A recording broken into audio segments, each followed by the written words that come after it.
Good morning. Dear students, today you are going to learn about a metabolic syndrome called as diabetes mellitus. Diabetes mellitus is the third leading cause for death after heart attack and cancer in many developed countries and developing countries. It affects about 6 to 8% of general population, and the complications of diabetes affects the eye, kidney and nervous system. Diabetes nowadays is a major cause for blindness, renal failure, amputations, heart attack, and stroke. Hence, it should not be taken lightly. So, diabetes mellitus is a clinical condition which is characterized by the increased blood glucose level, that is hyperglycemia, which may be due to insufficient secretion of insulin or inefficient secretion of insulin. Insufficient secretion of insulin means that the insulin secretion is less than the required quantity by the body. Inefficient secretion of insulin means that even though the insulin secretion is in appropriate quantity, but it is inefficient in helping the glucose to get absorbed into the cells because of insulin resistance. So today we are going to learn about this topic in detail. The learning objectives of today's topic are: describe about the diabetes mellitus and its interpretation with lab reports. The definition of diabetes mellitus: elevated blood glucose due to syndrome of impaired carbohydrate, fat and protein metabolism caused either by the lack of insulin secretion or decreased sensitivity of the tissues to insulin, that is insulin resistance. Then classification of diabetes mellitus. So diabetes mellitus is of two types, that is type 1 and type 2. Type 1 diabetes mellitus is also called as insulin dependent diabetes mellitus or juvenile diabetes. Type 2 diabetes mellitus is also called as non-insulin dependent diabetes mellitus or adult diabetes mellitus.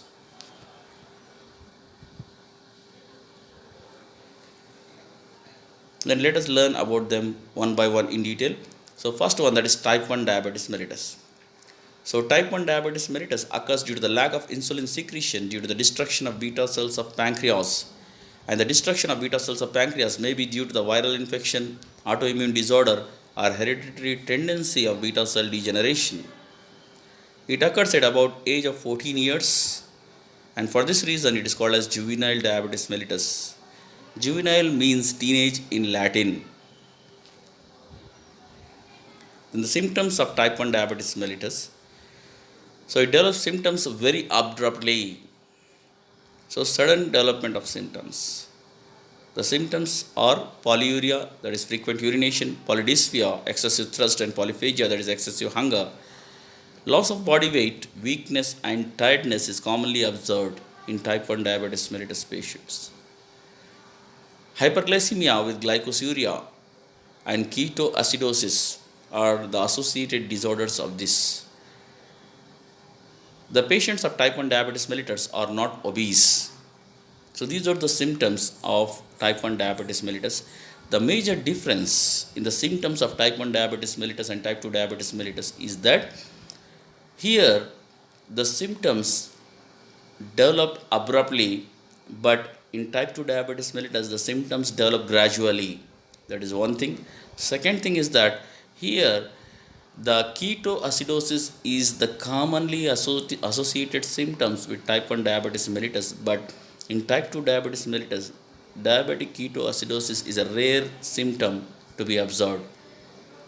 Then the third difference is that the patients of type 1 diabetes mellitus are not obese, but the patients of type 2 diabetes mellitus are usually obese. So these are the three major differences in the symptoms of type 1 and type 2 diabetes mellitus. Then treatment. Since the patient's beta cells of pancreas are damaged and they are not able to produce insulin, so it is called as insulin dependent diabetes mellitus. So administration of exogenous insulin is required frequently in type 1 diabetes mellitus. Then type 2 diabetes mellitus. Type 2 diabetes mellitus occurs due to the decreased sensitivity of the target tissues to the insulin, that is, insulin resistance, and inadequate insulin receptors on the cell surface of the target tissues. This syndrome is often found in an obese person. Type 2 diabetes mellitus occurs after the age of 40 years and develops gradually.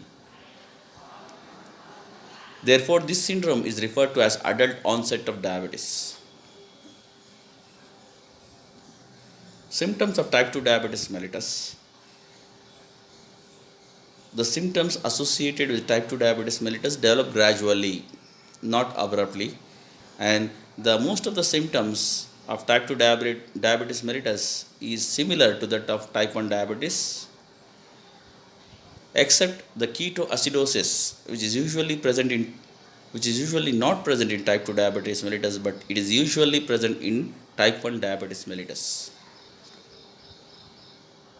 Then treatment, that is non-insulin dependent diabetes, can be treated in early stages by the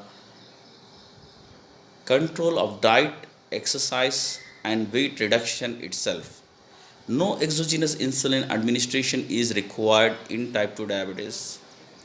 Drugs that increase the insulin sensitivity or drugs that cause additional release of insulin by the pancreas may be used for treatment. In the latter stages, the insulin administration may be required as the disease progresses.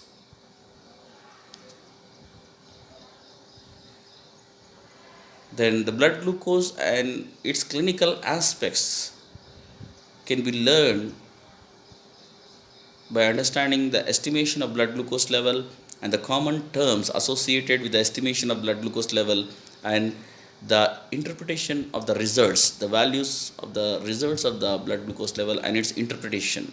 So let us learn about them in detail today. So blood glucose estimation. So in blood glucose estimation, the blood is collected using an anticoagulant, that is potassium oxalate, and an inhibitor of glycolysis, that is sodium chloride. So whenever you are collecting the blood for estimation of blood glucose, so these two things are added before taking the blood sample from the patient. So potassium oxalate and sodium chloride are already present in the tube, and to that tube you are adding the blood to be estimated for glucose. So here the function of the potassium oxalate is it works as an anticoagulant, and the function of sodium chloride is that it inhibits the enzyme enolase, and so the glycolysis on the whole is inhibited. The blood glucose is estimated by glucose oxidase method, which is most widely used method nowadays. The normal values and common terms used for analyzing the blood glucose, that is fasting plasma glucose or FBS, that fasting blood sugar, is taken after at least 8 hours of fasting. Then random plasma glucose or RBS, a RBS test done at any time of the day without regard to the time since the last meal. Then postprandial blood glucose or PPBS, the postprandial blood sugar test done after 2 hours after a good meal.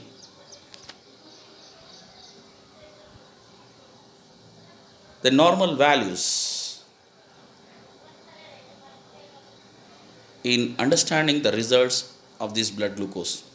So the normal value of the fasting blood sugar ranges from 70 to 110 milligrams per deciliter.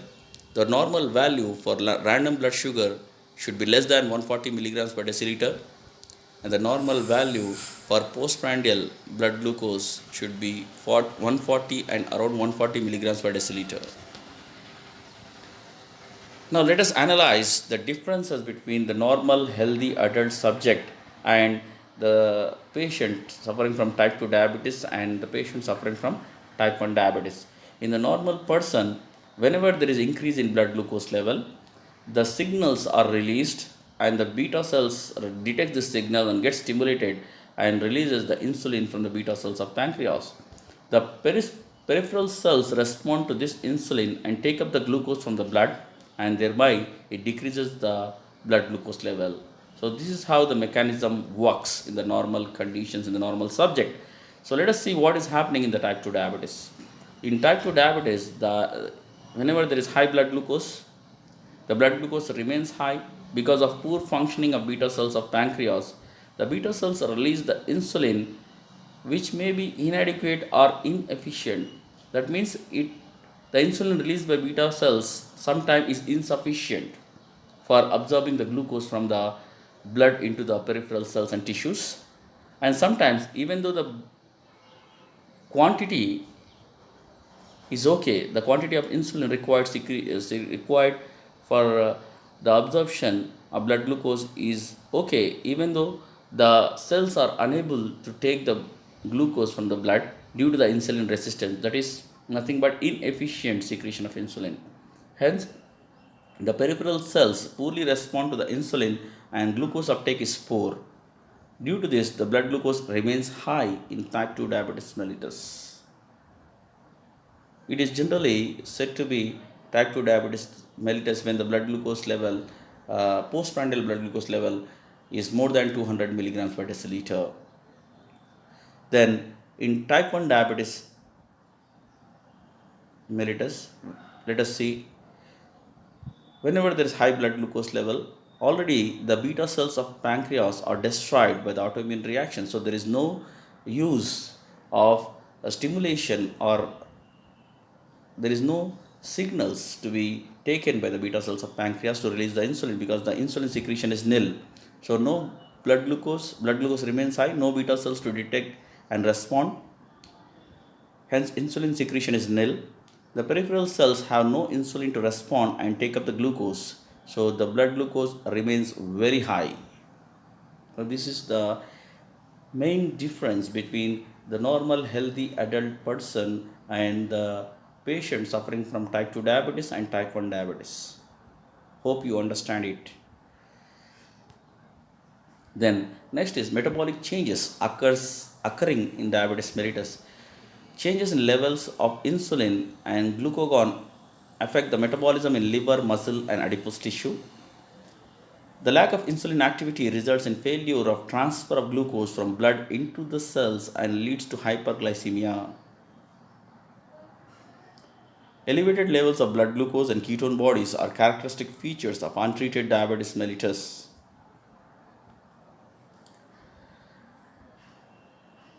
So the body responds to it as it is in the fasting state with the stimulation of glycogenolysis, gluconeogenesis, lipolysis, and proteolysis. So even though there is a lot of sugar, glucose available in the blood, but as there is no glucose available inside the cell is not able to uptake the glucose from the blood. So the cells are in glucose deficient condition and energy deficient condition. So here the body responds to it that as the body is in fasting state. So because there is no energy inside the cell, there is no energy derived from the glucose by oxidation of glucose by glycolysis and TCA cycle. So the body thinks that the energy is required by the cell. Hence it starts the mechanisms which has to be started during fasting state. So it responds to it by stimulating glycogenolysis, that is breakdown of glycogen, and providing glucose, which contributes for further increase in the blood glucose level, and gluconeogenesis, that is synthesizing glucose from non-carbohydrate sources and handing it to the blood. So in both the mechanisms there is increase in blood glucose level. The lipolysis for generation of energy, alternate source for providing energy to the energy deficient cells, and proteolysis. So the protein breakdown and the amino acids which are formed can be utilized for generation of glucose. This is how the body responds to it as it is in the fasting state, even though there is a lot of glucose present in the blood, which again contributes for further more increase in blood glucose level during diabetes mellitus. So here you can see in the diagram, that is increased lipolysis lead to the increased formation of ketone bodies causing ketoacidosis. Due to the lack of insulin, decreased synthesis of lipoprotein lipase leads to the elevated levels of plasma VLDL, resulting in hypertriglyceridemia. Due to the increased rate of proteolysis, the amino acid released from the muscle are converted to glucose by gluconeogenesis. So these are all again contributing for the hyperglycemia and ketoacidosis. So complications associated with diabetes mellitus and hyperglycemia: improper uptake of the glucose by the cells. Then this is the metabolic changes occurring in diabetes mellitus. So the effect of diabetes mellitus in carbohydrate metabolism is that there is in carbohydrate metabolism there is decreased glucose uptake muscles and other tissues. Hence, there is hyperglycemia. So this hyperglycemia, when it exceeds more than 180 milligrams per deciliter, it uh, it is responsible for glycosuria, that is glucose present in the urine. So which is responsible for osmotic diuresis, that is electrolyte and water depletion, which leads to the dehydration. And if it is not corrected, then it may lead to coma and death. Then the effect of diabetes mellitus on protein metabolism is that there is increased protein catabolism and increase in plasma amino acids. So these plasma amino acids are utilized for the synthesis of glucose from it through gluconeogenesis, and due to this there is increased nitrogen loss in the urine in the form of urea. Hence the body will be in negative nitrogen balance, in a state of negative nitrogen balance in diabetes mellitus. Then let us analyze the effect of diabetes mellitus on lipid metabolism. So in the lipid metabolism there is increased lipolysis, and due to this there is increased free fatty acid oxidation and increased ketogenesis, so which leads to ketosis. So this is called as diabetic ketoacidosis. If this diabetic ketoacidosis is not corrected properly in appropriate time, then it may lead to coma and death. Then comparison of two types of diabetes mellitus. So type 1, type 2 diabetes mellitus. The frequency of type 1 diabetes mellitus is 5 to 10% among the diabetic population. The frequency of type 2 diabetes is 90 to 95% among the diabetic population. The age of onset, the type 1 diabetes is observed early during childhood or puberty less than 20 years, and type 2 diabetes is observed later after the age of 40 years. The onset of symptoms. The type 1 diabetes mellitus, the symptoms are abrupt and severe, and in type 2 diabetes, the symptoms develop gradually and insidious.